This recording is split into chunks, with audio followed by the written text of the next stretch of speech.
Hello, everyone. We'll start today's session shortly. Let's wait for a couple of more minutes for the others to join. And while participants, could you also please confirm if I'm audible? Just drop a yes in the chat box if you could hear me, please.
Perfect. Let's start the webinar now.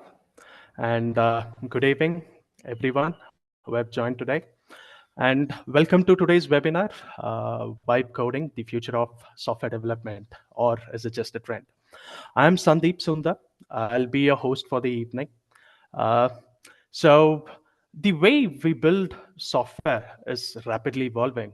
What once required lines of code and technical deep dives is now becoming more intuitive, AI driven, and collaborative. That's where vibe coding comes in, a revolutionary concept where you describe what you want and the system builds it. So the big question today is this the future or is it just a passing trend? To explore this, we are joined by Mr. Akhil Nair, a senior software engineer at Amazon and a leading contributor to AI driven tech like Alexa, with over 11 years of experience across the platforms like Bluestone and Bank Bazaar.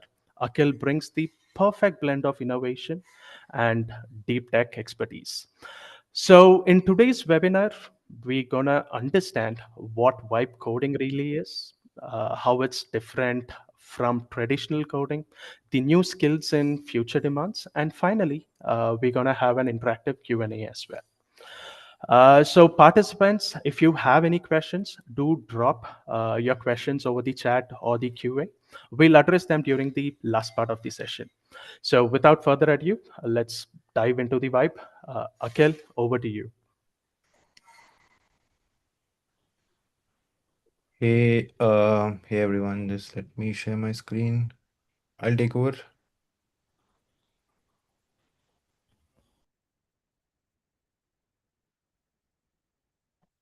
Just give me a minute.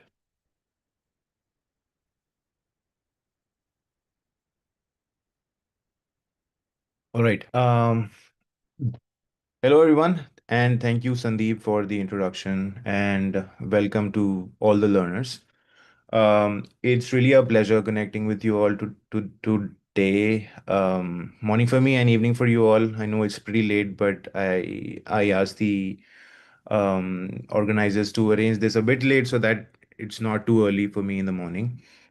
Um, and yeah, it's definitely a pleasure connecting with you all and talking about this very cool sounding topic. And it definitely is cool, by the way. I'll be talking about the term vibe coding in general, how it started, what is it, and also we'll be going through a case study and about its future. So before I begin, I'd like to reiterate what Sandeep mentioned. Just feel free to ask questions. I'll be happy to answer at the end of the session. It's through questions even I get to learn as well. So, for example, I don't know about an answer for a specific question. I'll just go back, dive deep, and get back to you. So it's really helpful if you ask questions. Um, so yeah, I'll begin with an introduction. So if you think about it, like few years ago, um, building anything like a web application, a mobile application, you had to write everything. And by writing everything, like we had to write uh, every single piece, every single line of code, right? And I'm assuming the attendees here are mostly of computer science background or are interested in the computer science background. So I am making the assumption that most of them might have had experience with C or C++. If not, um, I'll just say it was a very it is a good language. It's very super fast. But back in the day when I was in school, when this was my first coding experience, we had to line every single line. Like for example, the include statements for stdio.h, math.h, and those were like plate code, and we used to write it every line by line, right? And so if you I do remember writing those lines in our school practical exams and practice sessions. And if we miss a semicolon in between, then we will be scratching our heads identifying what was the bug, where is the bug, and stuff like that. And those were like we were like developing in a simple text editor.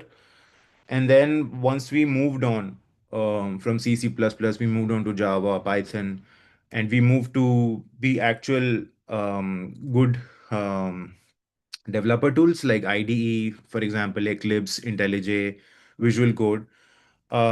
We had good features like auto import of the libraries required, auto complete, and stuff like that. So that in a way kind of helped addressing the problem earlier, wherein we were like we had no clue what where we went wrong, right?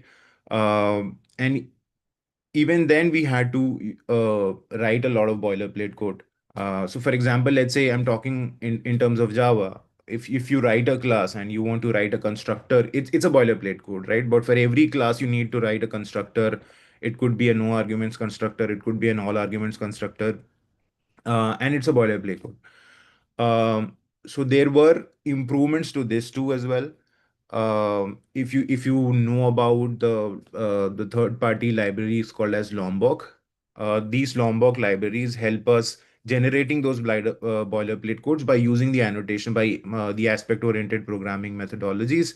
And if you just use those annotations, it automatically creates us the constructors, the builder patterns, and whatnot, right? But even then, if you think about it, you still have to write the classes. You still have to think about the design and how those classes will interact with each other. There were definitely improvements brought at the language level itself. So, for example, in JDK 17, they introduce records, which helps us creating those Pojo classes with minimal level of code statements. Um, but it's not easy to keep track of each and everything that comes in a language, in IDE or whatnot. Now there's a new term that has arrived, that is trending, that's called as vibe coding. Herein you actually don't have to like remember all those um, code syntax and whatnot. All you need is just basically write your plain English um, prompts, and the tool helps you generate the code.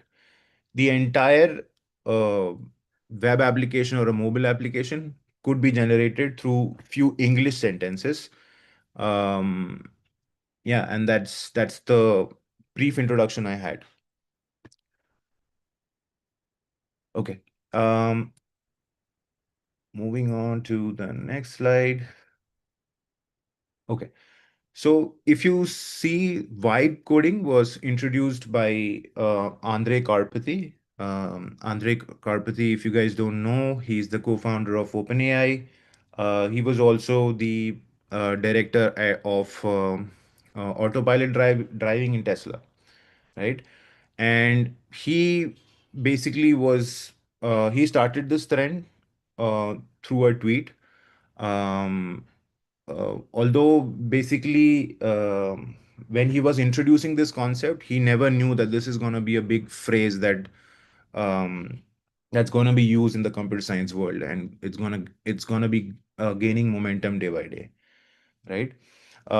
What he did mention in his tweet is that during as a hobby, he took vibe coding as a hobby, and he just gave plain simple English texts as prompts to the LLM model, and these LLM models created um, um, the code for you for all the web application. He also mentioned that he gave the dumbest statements to LLM, and LLM used to generate all the required code for us. Even the bugs that were introduced, he mentioned that he just simply copy pasted, and even the bugs were resolved. So if you think about it, the term vibe coding is a new term, but the technique is not, like, right? Because if you think about it, the chatbots like ChatGPT, Claude had already started writing codes, right? So although it's a new term, but we had already started. I mean, the developer world had already started using LLM for code generation. Uh, Fun fact, or fun, not a fun fact actually, but you may know that the traffic to Stack Overflow has dramatically reduced since the introduction of the generative AI, because people have been using that more to generate their custom code, instead of going through all the Stack Overflow posts to identify what issues they're facing, right? And when you think about it, it's a big paradigm shift that's coming our way. Okay, moving on to the next slide. Okay. Hmm. So what I just do an introduction of vibe coding. So what is vibe coding? Vibe coding can be thought of as a fun way of coding, where if you th- if you think about it, you don't really need to know coding, right? Um, you just have to give plain few English sentences, and LLM generates the code for you, as I mentioned, and as I mentioned in the previous slide. uh, what Andre Karpathy was doing, right? But according to me, it works best for two kinds of people. One who are the experts in code. So basically, the experts can look at the LLM generated code and make corrections to it and come up with a production ready code. That's definitely and that's what we've been doing. We use LLM to generate the code, but we also have a keen look at it to identify if there are any shortcomings or optimizations that are possible. It also is very helpful for the second kind of people who are not really into coding. So let's say product managers. So let's say any business intelligence managers. They can also write simple prompts and come up with the code and try to run it, right? So it's like a code first, refine later approach, right? Um, in the agile world, wherein you are basically constantly required to deliver projects, it becomes very handy because um, with a given set of prompts, you have basically an MVP product or a POC product, um, which you can demonstrate the importance of your importance of your idea, and then maybe once it gets aligned, you move on to the actual implementation and for the production customers. So typically in company like Amazon, wherein we're very agile, we are very rigorous in getting stuff out to the customers. What we do is typically, even in the very recent example of a project that I worked on, we come up with an idea and we come up with the POCs, right? And we demonstrate the POCs to the leadership. If the demo has a good visibility, has good outcome, has good impact, it flies, and then we are funded to take the product ahead. So in those cases, vibe coding becomes a very important and crucial part, because if you think about it, the the POCs or MVP product can be developed in just a matter of few hours, right? And this is really, really helpful, at least in that sense. Um, yeah. So any job for you becomes easy. Um, so I would definitely recommend, maybe I'll share offline or at the end of the chat. I would definitely recommend going through a YouTube video about Gemini 2.5 Pro. I saw that using Gemini 2.5 Pro, a project about um, the visualization of Japanese earthquakes was developed using few prompts, and technically, to me at least, it looked like a project worth of few weeks or few months. The generative AI has become so powerful, um, that yeah, it has to be the part of our lives. Um, Otherwise, I think we would just be left behind, right? Um, yeah. Let's move on to the next. So, how does vibe coding work?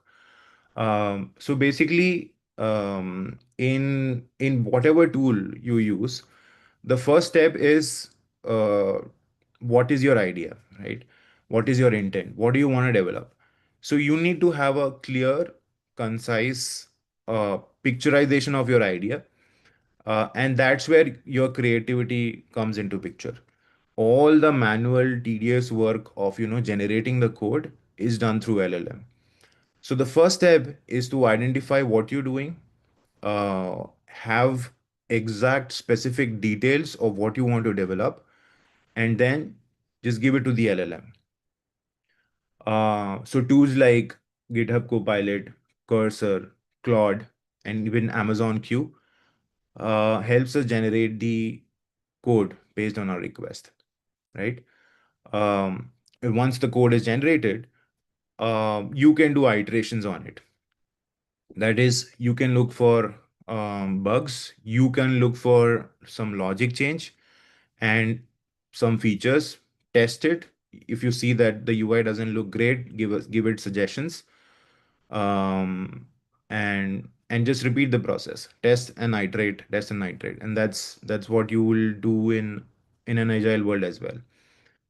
You get stuff out, you test that thing. If you see any improvements that can be done, you make the improvements and get that stuff out as well. Yeah, so it's a complete cycle and an iterative process. Mhm. No, right. So I'll basically talk about a comparison between the vibe coding versus the traditional coding. So obviously, speed becomes an important factor. Speed increases tremendously while the traditional approach takes time, right? Although the end result could be better uh, in terms of traditional coding, it'll be more sound, more solid if basically it's coming from sound engineers, right? Um, and yeah, the next point is control. Control is more with the traditional coding as compared to AI, as we are offloading the entire code generation to LLM, right? So although technically we can change everything, but if the intention of vibe coding is for LLM to generate the code, we won't be doing that, right? Our main intention would be to be more creative, and make adjustments, make improvements, and stuff like that. Um, yeah. And then yeah, obviously the barrier. Um, the vibe coding is definitely friendly for non-coders. And traditional coding, you definitely need to have some background of the coding, right? And use cases, as I mentioned.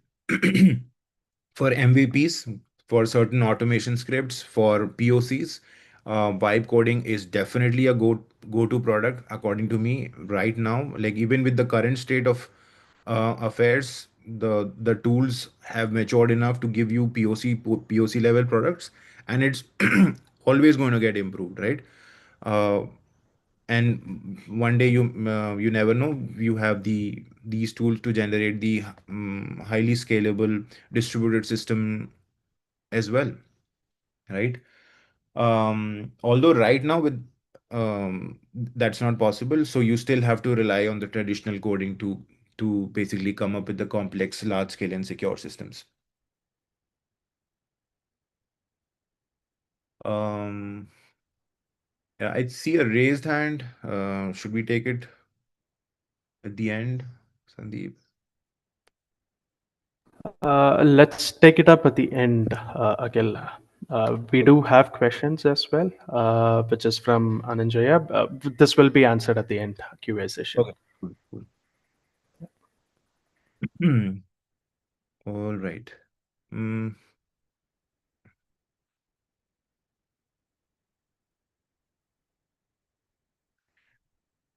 okay. Um,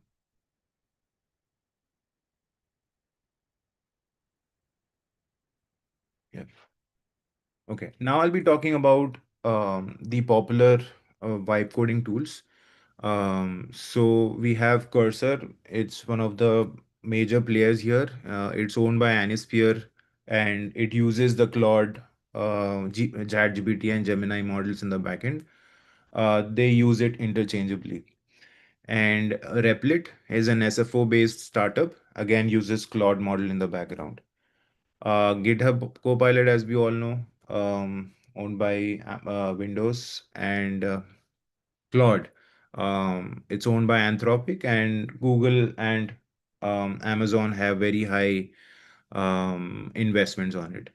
I haven't mentioned about Amazon Q here, but Amazon Q is a very popular tool as well, which is provided as an AWS service, and it's also being used within Amazon as well. Um, so if you think about it, it's not just a reactive tool, right? This vibe coding. Um, so in personally in my day-to-day coding experience as well, it's you rarely, so when you work in an organization, you rarely work in a completely new service, new project altogether. Most of the times, you are working on a service that has been there since a long while. Yeah, it's a legacy service. Um, so even in those, so basically you are writing additional codes or modifying existing codes in an existing service. So even in those cases, this tool becomes really helpful. Um, so what do I mean by that? So let's say I know that there's a bug in a particular code and I know where the bug resides. So I'll just move on to that class and I can use these tools to, let's say, address the bug. How can I do it? It basically, if I'm taking an example of Amazon Q. Within the IntelliJ editor, I'll just add a comment, a Java comment that this is the bug. I'll give an explanation of, hey, there's a divide by zero possibility here, and make sure that the arguments passed in the methods are not zero.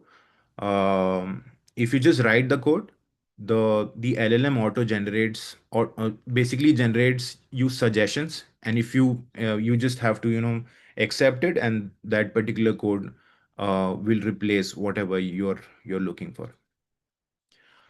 So it's not just reactive, it's proactive. So, like we used to have autocomplete in the pre-LLM world, in the LLM world, it's much more intelligent, it's much more uh, enriched with features. Hmm. Okay. Um, and to be very fair, right? Once you gain more and more experience, and as you grow more, right, as you grow to the next levels, you would have very less time in learning the low level details. For example, the latest language upgrades. Although I do try to learn, uh, I give like I put maximum effort to learn the new upgrades in the languages, but sometimes it becomes really challenging to stay up to date. And in those cases, you could just rely on these tools. Um, I use for I use LLM for those kind of stuff. Like, for example, write Java 21 compatible code, where I might not be updated to the latest and greatest upgrades, right? Um, yeah. But at the same time, as I said, there are things. So, as I said, in your organization, you work on legacy services, you work on legacy codes, and you cannot leverage the LLM to do every work for you, because in some cases, and I have many examples within our organization, that there are few legacy services that are so complex and so filled with tech debts that it's very complex for us to understand. So forget about LLM. So if we give those stuff to LLM would just happily accept defeat, that I'm not going to do any coding. Please, you just take. I have seen a lot of hallucinations when we try to, make uh, LLM grab the context of the entire service and try to give us suggestions, and it was horrible. So in those cases, you still have to rely on the manual intelligence. Right? Okay. Now, given the introduction and what is vibe coding, and after the comparisons, I'll just talk about a case study. So this case study was done by an engineer, um, using Basically, the project was called as ScubaDuck. ScubaDuck is basically a UI interface which interacts with Meta's DuckDB. It's an internal database that they have, right? So by this case study, the engineer wanted to prove that most of the times engineers overlook vibe coding because like some have the image about LLM, as I said, that it can hallucinate a lot, and it happens in some cases, as I mentioned before. But he wanted to prove that using vibe coding, I can come up with a complete end-to-end product, and and it also looks into the very minute details, right? Um, So yeah, so what is ScubaDuck? ScubaDuck is basically a UI that's based out of JavaScript. Although the project that I talked about, it's a UI that's interacting on database. It sounds simple, but the UI elements were not very simple. Like it had features like autocomplete, chip inputs, and yeah, stuff, other stuff like that. And all this implementation was done without any third party library. uh, Now, if I think about it, even for me, a feature like autocomplete without a third-party library, I would be doing some Google to implement an autocomplete. So the features that he displayed were not um, very trivial, right? For this case study, OpenAI Codex tool was used. Basically, again, another vibe coding tool wherein you just give prompts and it generates code for you. Okay. Now, according to him, the first step was the setup of the environment. And he mentioned that the setup was the task which took the most time for his entire project. Uh, um, and he mentioned that it took basically a lot of trial and error. Uh, um, Basically, he had faced issues like when he entered a prompt regarding the project, the codex would fail, and it will fail issues like codex not being able to download stuff from the internet, trying to use a different package that wasn't available. So, according to him, according to the case study, one entire day was spent on the setup, right? Uh, but after the setup,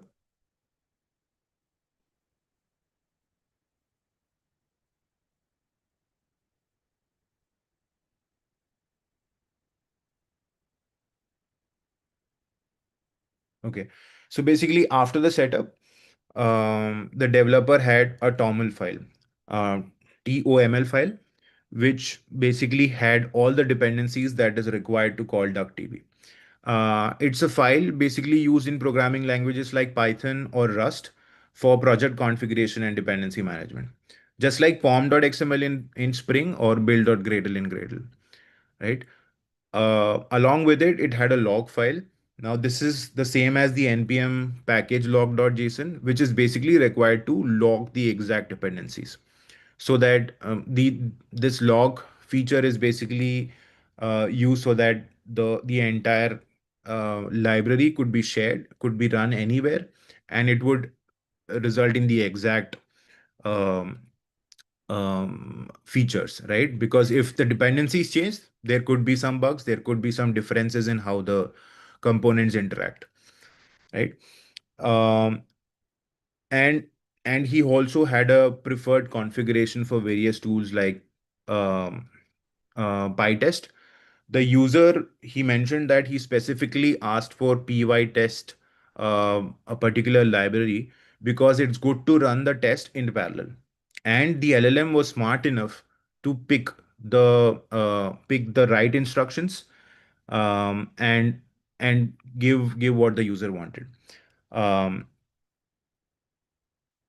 so For those of you who understand Java more, for me, like I have been primarily working on Java. This is more like I'm instructing the LLM to use JUnit instead of TestNG in case of unit tests, but use TestNG for integration tests. So basically, what the user the case study mentioned, that he had so specific details, so specific requirements, and all, even the technical requirements, and those were fulfilled through the LLM, right?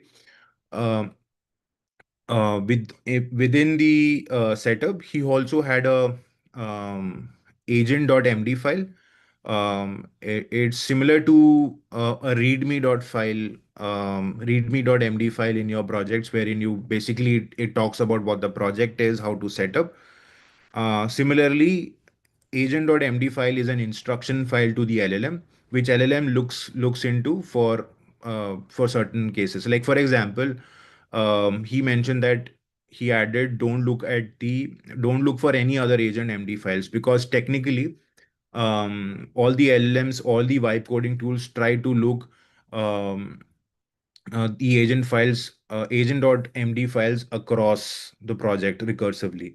So if you give instruction that don't look for it, it will it will start looking for it, and it'll only refer the single agent.md file as the single source of truth, right? And then he also had a setup script which basically took the most debugging, apparently, as codecs used to download stuff via proxy. Um, so basically, in codecs, you all the dependency stuff on all the libraries are downloaded via proxy and not through direct internet connection due to various security reasons.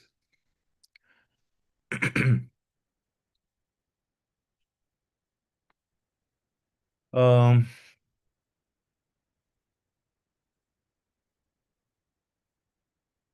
yeah, as I talked, basically the first codex, I talked about the agents.md file to basically instruct LLM to what to do and what not to do, right? Um, so the idea here he wanted to mention is that only through interactions with LLM the code is being generated. The he was testing whatever was being generated, um, and fixing things that were broken, and basically repeat. Um, if you look at his GitHub repository, he has displayed basically what the LLM generated initially, and the entire log of history of his commits, like what was the bug, and what was the fix made by LLM in for that bug, right? um, so yeah, he had agents.md file, he had a log file, he had a pyproject.toml file, and yeah.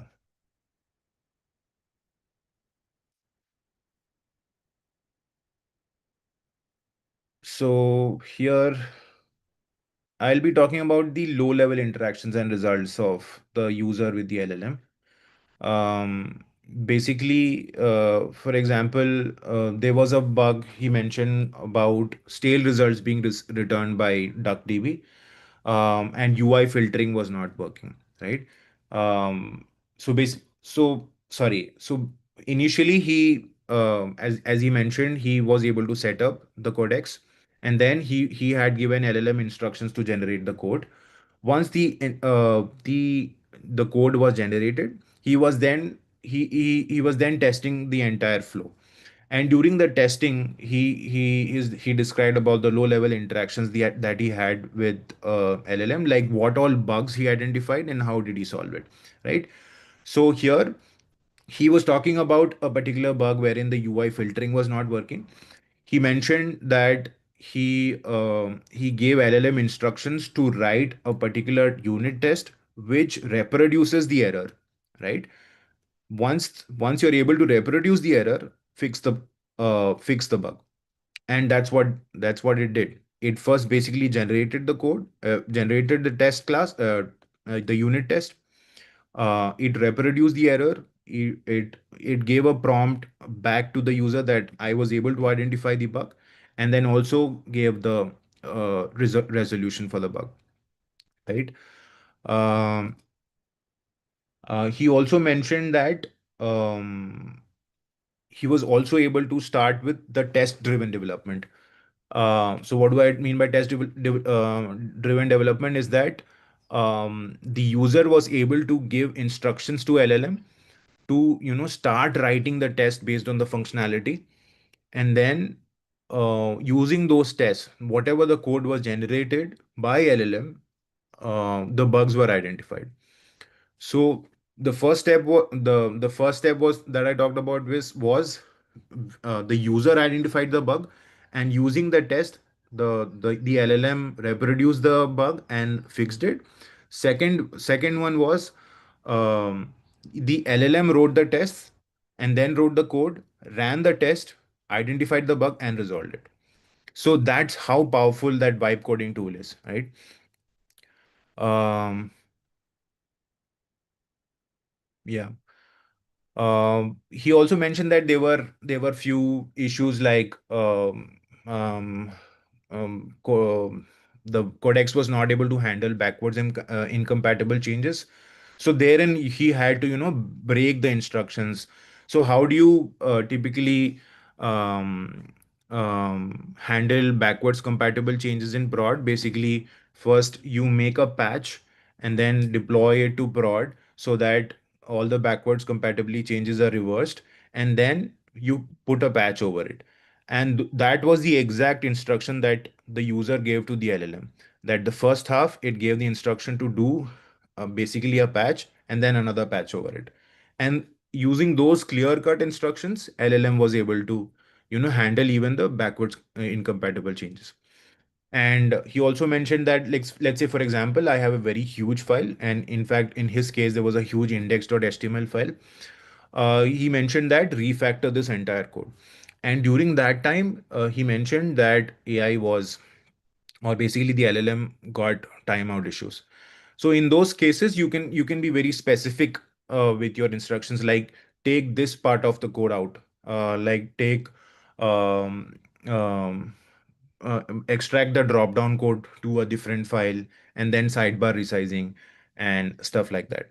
I am not really sure Codex which LLM model uses is used by Codex, but I think Claude or Gemini Pro would have performed better in terms of large refactors. Sorry. He also mentioned that he was able to parallelize the agent work, right? So basically, if you give small instructions, the LLM had the capacity to process multiple queries in parallel.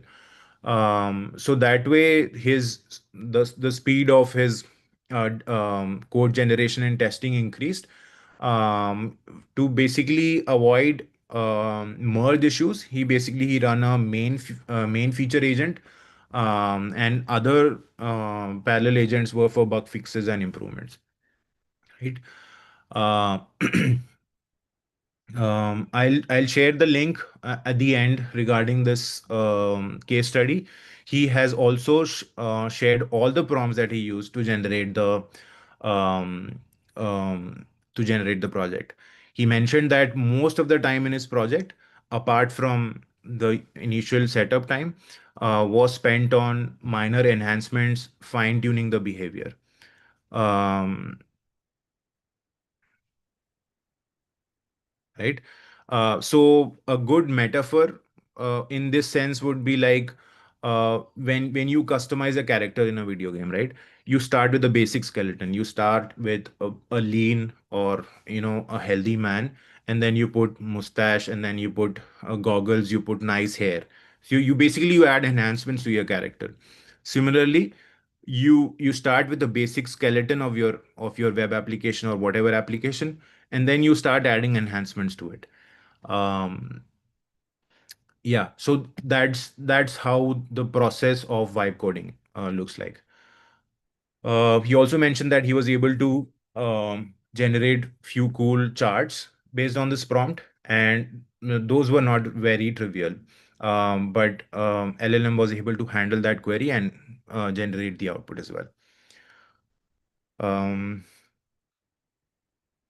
yeah.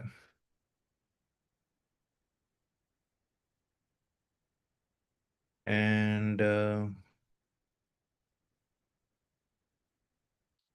okay, so key takeaways would be basically it works, right?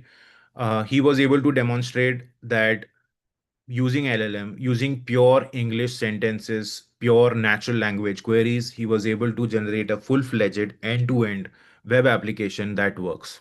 He was able to give minute details um, about what dependencies to use, what libraries to use, how to go about testing, and it worked seamlessly, right?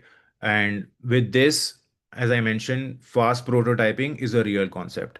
Um, you can just um, it could be a hobby job, it could be a weekend project. You just have to come up with nice, detailed, concrete prompts, and vibe coding will do the job for you, right? Um, and it's also very, very handy in terms of, with the front end code. Typically, for me, it's a lifesaver. I'm not really that good with the front end code.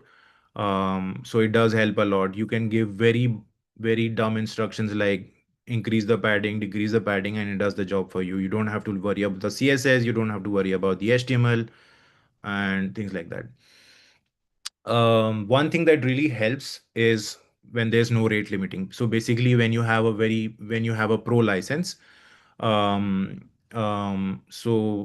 what rate limiting essentially means is that you won't be able to query as many number of times to the LLM, right? So if you have a big project that you want to create, and if you have rate limitings enabled for you, then it may take a lot of time. You may see a lot of timeout issues, right? The key takeaway for sure he mentioned was that the agent environment setup was very hard.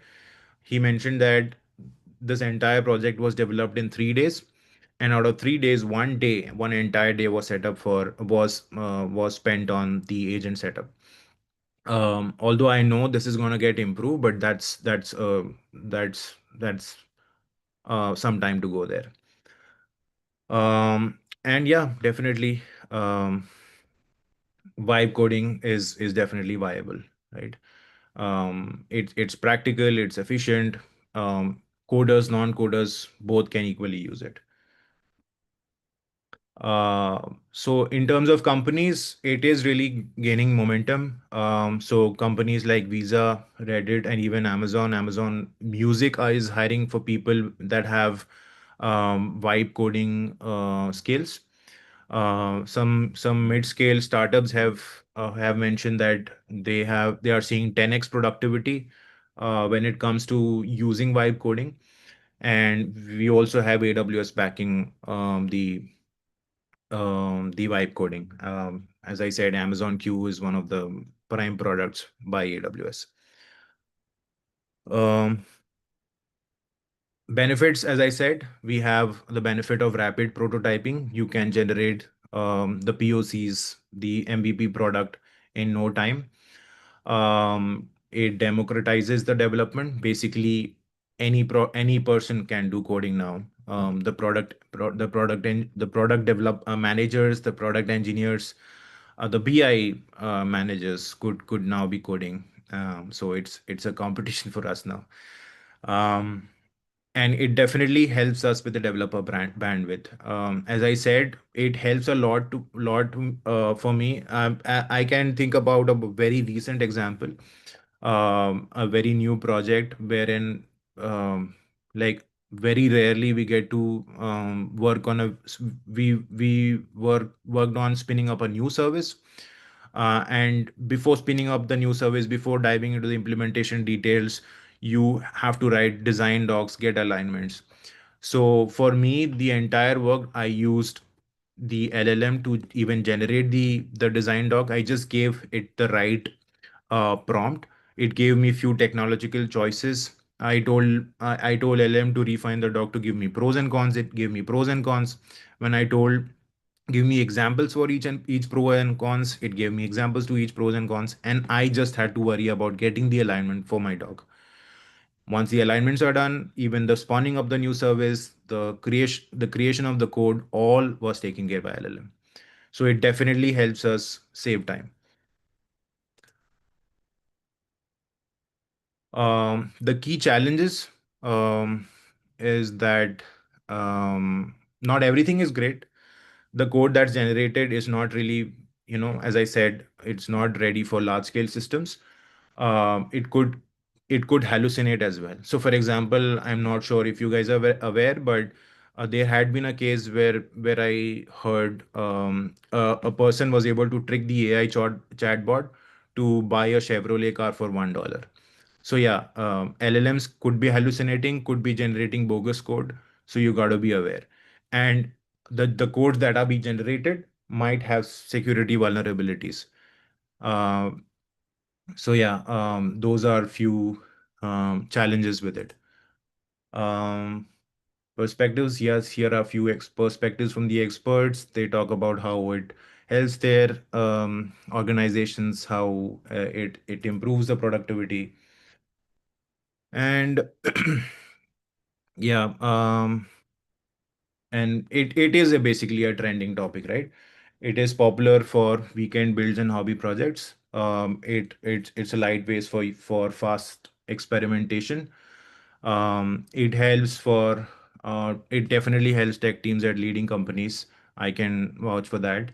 And it's emerging as a key skill in tech hiring. Along with vibe coding, there's another key skill that is trending is the prompt engineering. So how well you define the prompts, that's also a key concept nowadays, right? But what next? It definitely, I would say, hybrid workflows are here to stay. So it's not that I don't think AI would be able to replace the entire all the software engineers and do all the coding on our behalf. No.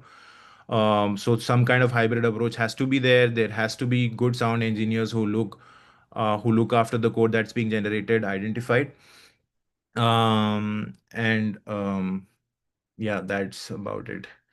So best practices, this might be the last page, and then probably I'll hand it over to Sandeep. Basically, the best practices would be start small.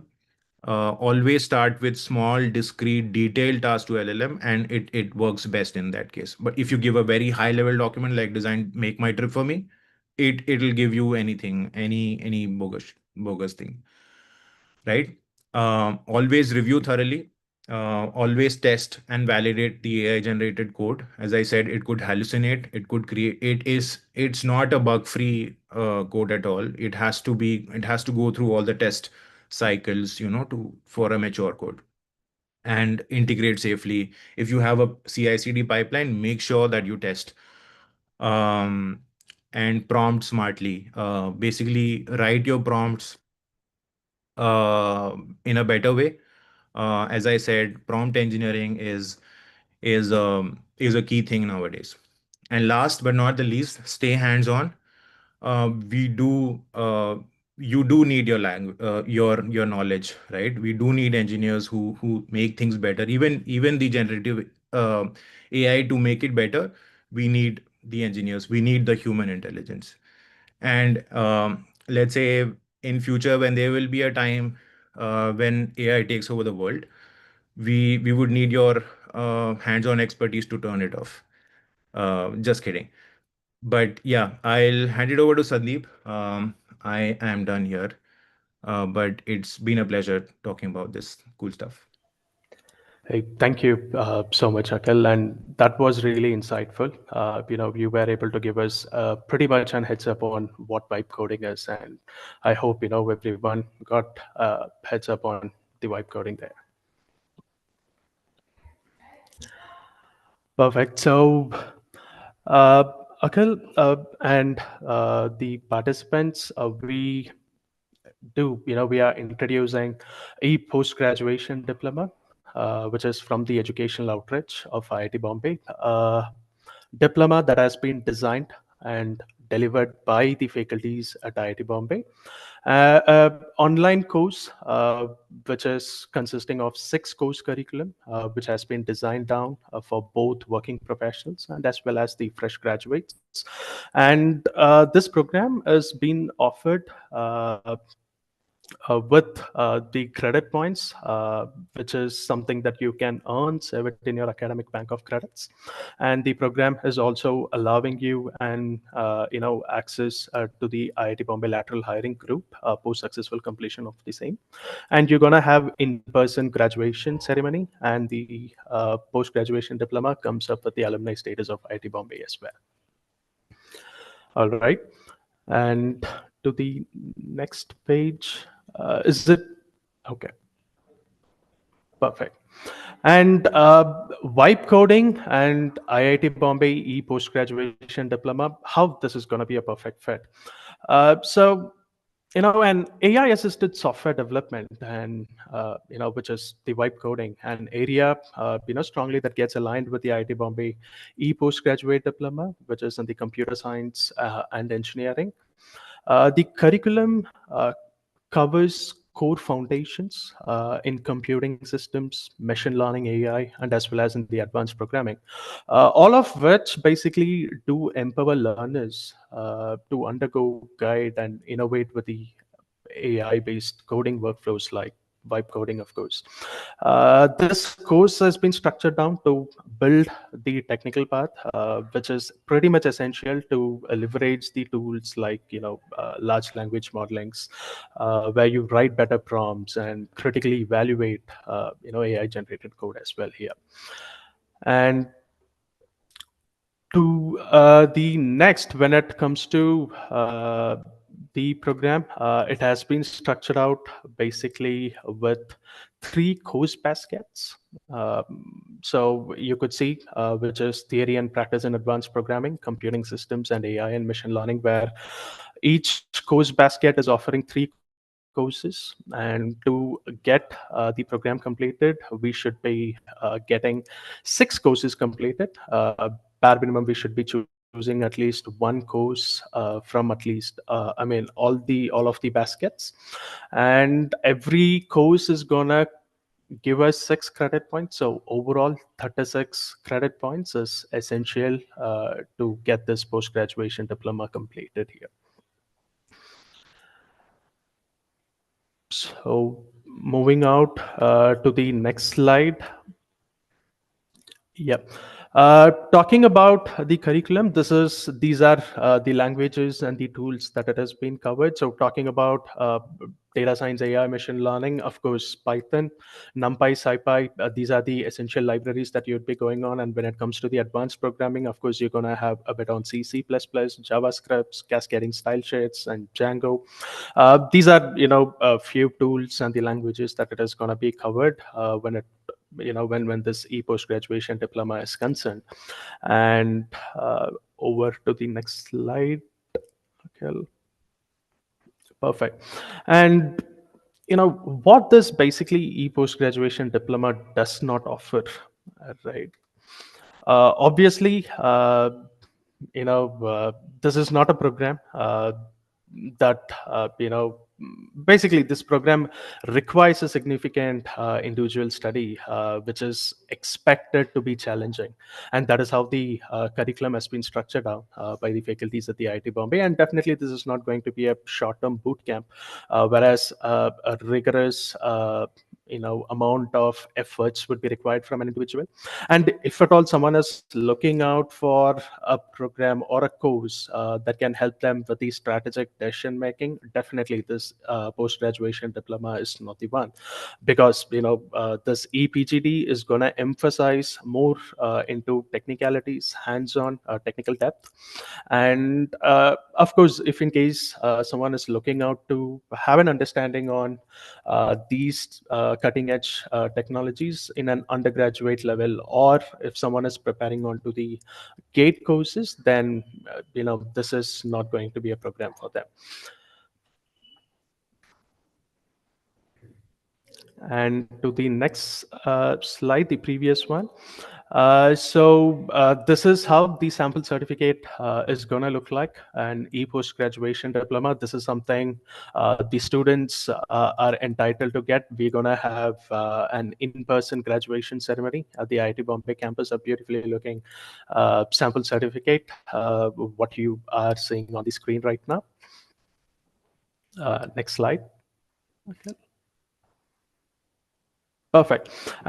And when it comes to the program, of course, this is going to have certain eligibility criteria here. Students who are looking forward to the program should be from the Bachelor's of Engineering background. With that being said, in computer science or even into AI, data science, mathematics, and computing or equivalent disciplines. But if someone is having Bachelor's of Engineering but not from the core computer science technologies, then at least 2 years of relevant work experience in computer science, AI, or machine learning, data science is expected. And if someone is having a 3 years undergraduation, either BCA, BSc, then MCA is going to be a mandatory requirement here. And this is what the eligibility of this particular program is going to be. Next slide. Yeah. So eligible candidates, there is again no direct admissions or registrations to the program. There is a selection process, one easy, simple application form that has to be submitted. Post to which the students would be put through an online test. Basically, that would be focusing on one's mathematical ability and the programming ability. Post to which students are going to have a screening call, rather I would say, a telephonic call of an interview to assess, and this is going to be conducted down by the registrations office by Great Learning on behalf of IIT Bombay. And all these shortlisted candidates would be initiated with the offer. Then they would be in a position to proceed further for the registration there. Perfect. And now we are at the final labs here. It's question and answer. If someone do have a question, you may write your questions down in the chat or in the Q&A tab. We'll be open to answer. And I suppose we already do have certain questions that has been put across, which is from Yash Gupta. I think, Akhil, you have already answered how we see the future of traditional coding with vibe coding replacing that. But still, if you can throw us some lights on. Yeah. Let me. Yeah, basically the future is hybrid, as I said. I don't Oh, see in the perfect. I don't see in the near future that AI is going to replace us. I don't think so, because AI needs us to improve as well, right? It's not gonna get the data on itself, not gonna train on in itself. It needs us. And as I said, LLM has been hallucinating. The data that is fed to LLM is also not correct sometimes. So the result as well generated is not 100% reliable. So it's a hybrid approach. We should definitely start using it, to increase our productivity, increase our throughput. But AI is here to stay, and so are we. Yeah. Perfect. Perfect. So, if anyone has any question, you may drop off, or you may drop your questions in the chat. And if someone is looking forward to take a look onto the program, e-post-graduation diploma in computer science engineering from IIT Bombay, the registration links has been shared as well, which is something you can use it to apply. Or if you guys have any question, drop down your contact details, and any one of us from the Great Learning would reach out to you to help you further.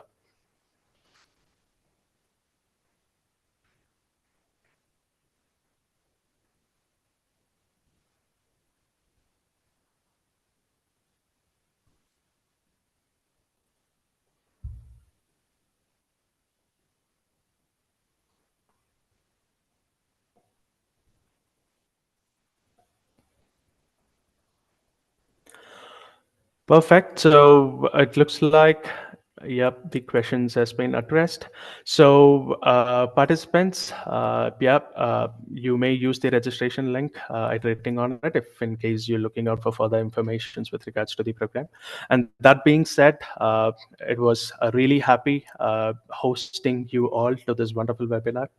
And also over to you, Akhil. Thank you so much for the time, and thank you so much for the insights that you have given us on what vibe coding is. And with that being said, we would like to conclude as well here. And over to you, Akhil. Anything that you would like to add? Yeah, nothing much. And thank you for having me here, Sandeep and others. It was really a pleasure to have this talk. Hope we all got to learn something today. Thank you. Right. Thank you. Thank you, Akhil. Thank you, everyone.